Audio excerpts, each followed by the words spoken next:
Finland is an abnormality in Holocaust studies. During the continuation war between the 25th of June 1941 and the 19th of September 1944, Jews and Nazis would fight side by side against the Soviet Union. This presentation will argue that while Finnish Jews were aware of the appalling treatment of Jews throughout Scandinavia, their military service was for the survival of their nation, not to support the final solution. While not all Finnish Jews were homogeneous in their motivations, many were firm in their desire to fight for their nation. On the 30th of November 1939, Finland would be thrust into conflict with the Soviet Union as a byproduct of the Molotov-Ribbentrop Pact. In the ensuing Winter War, conscription was necessary. Completely outnumbered, the conflict galvanized the Finnish people. Of the Jewish population of 1,700, 260 men would serve in the Finnish military. Although Finland would inflict heavy casualties on the Soviets, it could not avoid defeat. On the 12th of March 1940, it would be forced to sign a difficult peace agreement.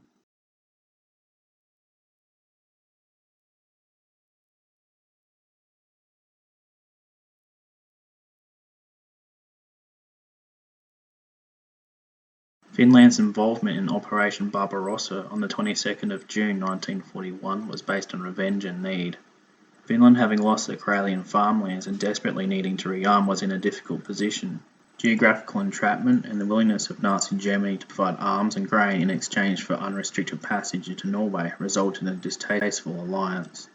Dubbed a continuation war, it was seen as a parallel conflict, an extension of the Winter War. Finland never saw itself as an ally of Nazi Germany, but clung to the belief that it was a co-belligerent.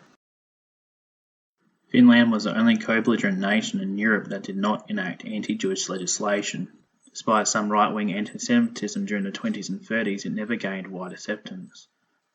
The alliance with Nazi Germany during the continuation war did not change the status of Jews in Finland or in its army.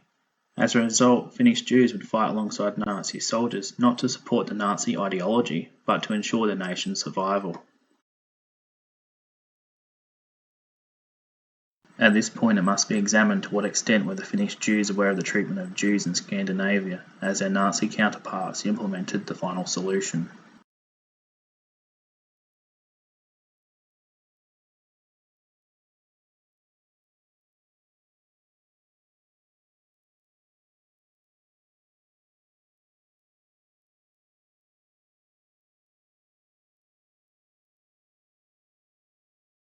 Despite censorship attempts, Finnish readers had access to Swedish newspapers.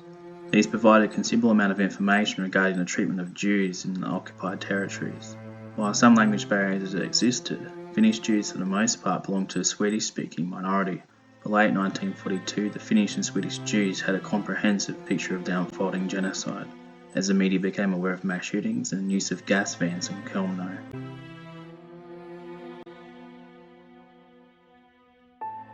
Within Scandinavia, a series of events would highlight the dangers faced by Jews.